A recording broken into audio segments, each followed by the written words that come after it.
हार रहे लेकिन we still pray for them, we still with our team, we still support them. तुम जीतो या हारो, हमें तुमसे प्यार है। पाकिस्तानी टीम जो है मुझे लगता है ओवर कॉन्फिडेंस हो जाती है जब कोई मैच जीत जाती है, लेकिन best of luck for Pakistan team.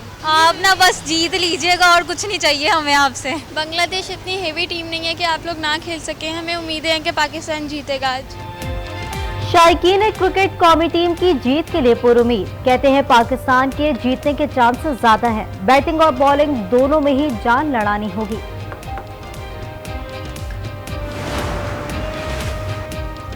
कौमी टीम के बाद पाकिस्तान क्रिकेट बोर्ड भी बहरान का शिकार। चीफ सेलेक्टर इंजमाम उल हक ओहदे से Mustafi. Chairman PCB management committee Zaka Ashraf को इस्तीफा भेज दिया। कहा बोर्ड से कॉल आई कि सिलेक्शन से मुताल्लिक 5 लोगों की तहकीकाती कमेटी बना दी है। तहकीकात के बाद पीसीबी से बैठकर बात करने को तैयार हूँ।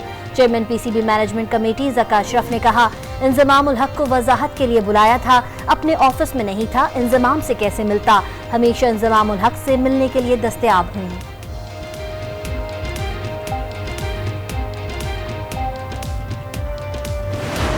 गैर कानूनी मुकीम गैर मुल्कियों को पाकिस्तान छोड़ने की डेडलाइन का आखिरी रोज। मोहलत खत्म होते ही गैर कानूनी मुकीम अफराद के खिलाफ ऑपरेशन होगा। वफाकी पुलिस और इंतजामिया ने प्लान तैयार कर लिया। अडियाला जेल में कैद गैर कानूनी रिहाइश पजीर बाशिंदों को डिपोर्ट किया जाएगा। गुज़श्ता रोज 11,553 अफगान बाशिंदे अपने मुल्क वापस चले गए। अब तक कुल 1,04,481 अफगान पनाहगज़ीनों की अपने वतन वापसी हो चुकी।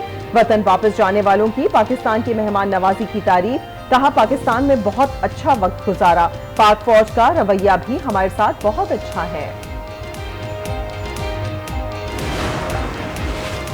चेयरमैन पीटीआई और शाह महमूद कुरैशी के खिलाफ साइफर केस की अडियाला जेल में समाअत। एफआईए ने मजीद 5 गवाहान को पेश कर दिया। बयान कलमबंद जज अबुल हसना जुल्करनैन ने केस की समाअत की।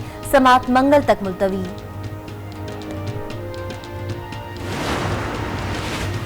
9 मई के पुरतशद्दुद वाक़यात के खिलाफ केस। असद उमर और चेयरमैन पीटीआई की दोनों बहनों की उबूरी जमानत में 22 नवंबर तक तौसी। एटीसी लाहौर का तमाम मुल्ज़िमान को शामिल तफ्तीश होने का हुक्म। असद उमर का पीटीआई का साथ देने का अज़्म। कहा इस्तेहकाम पाकिस्तान में शमूलियत की दावत मिली मगर पीटीआई का हिस्सा रहूंगा। इनकी सियासत में उन्हें best of luck.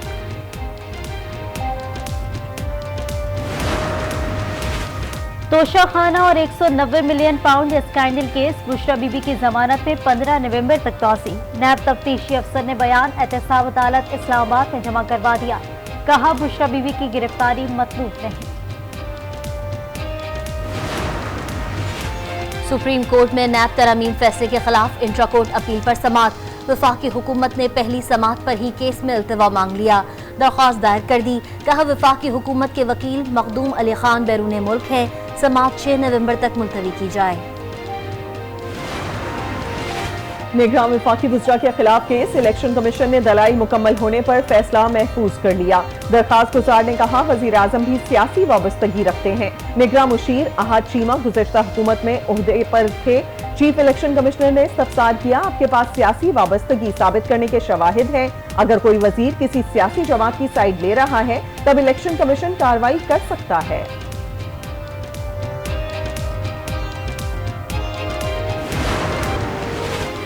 Supreme court bar association का नया सदर कौन होगा? वोटिंग जारी। पोलिंग का अमल शाम 5 बजे तक जारी रहेगा।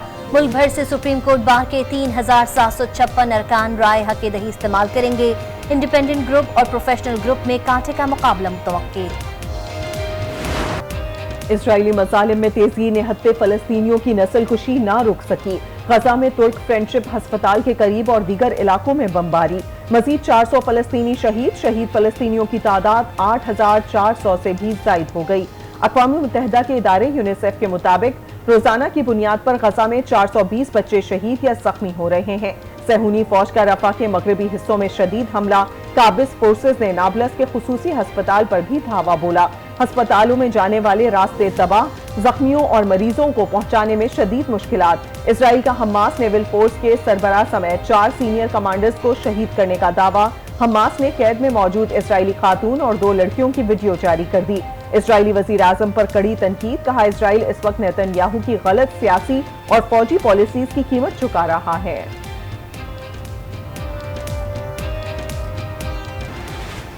अक़वाम मुत्तहिदा का गजा पर ज़मीनी हमले में हालात ख़राब होने का इंदिया, कहा गजा में हालात मौजूदा सूरत हाल से बदतर हो सकती है। रूसी सदर पुतिन की गजा में फ़लस्तीनियों के कत्ल की मजम्मत, कहा गजा में खौफनाक वाक़यात का कोई जवाज़ नहीं। सऊदी वज़ीर दिफा और अमरीकी कौमी सलामती मुशीर की मुलाकात, सऊदी अरब का मुलाकात में गजा में फौरी जंगबंदी का मुतालबा। अमरीकी वज़ीर ख़ारजा एंटोनी ब्लिंकन और कतर के वज़ीर आज़म मोहम्मद बिन अब्दुर्रहमान का राबता, गजा की सूरत हाल पर बातचीत, इंसानी इमदाद बढ़ाने पर जोर।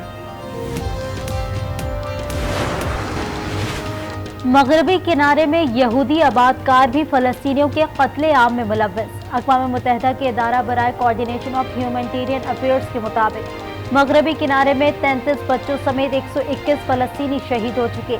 1000 फ़लस्तीनियों को उनके घरों से बेदखल किया जा चुका है। यहूदी आबादकारों का कोई एहतसाब करने वाला नहीं। इक़दाम का मकसद फ़लस्तीनियों को उनके इलाके से बेदखल करके उन पर कब्जा करना है। निगरान हुकूमत ने अवाम पर गैस बम गिरा दिया, कीमतों में 172% तक इजाफे की मंजूरी। इजाफा 1 नवंबर से होगा। अवाम ने कीमतों में इजाफे को मुस्तरद कर दिया। गैस लोड शेडिंग से घरों में खाना पकाना दुश्वार, शहरी महंगे गैस सिलेंडर खरीदने पर मजबूर। गैस बम के बाद बिजली गिराने की तैयारी, ₹1.30 पे यूनिट इजाफे का इम्कान। सार्फिन पर 22 अरब 56 करोड़ रुपए का इजाफी बोझ पड़ेगा। नेपरा 14 नवंबर को समाप्त करेगा।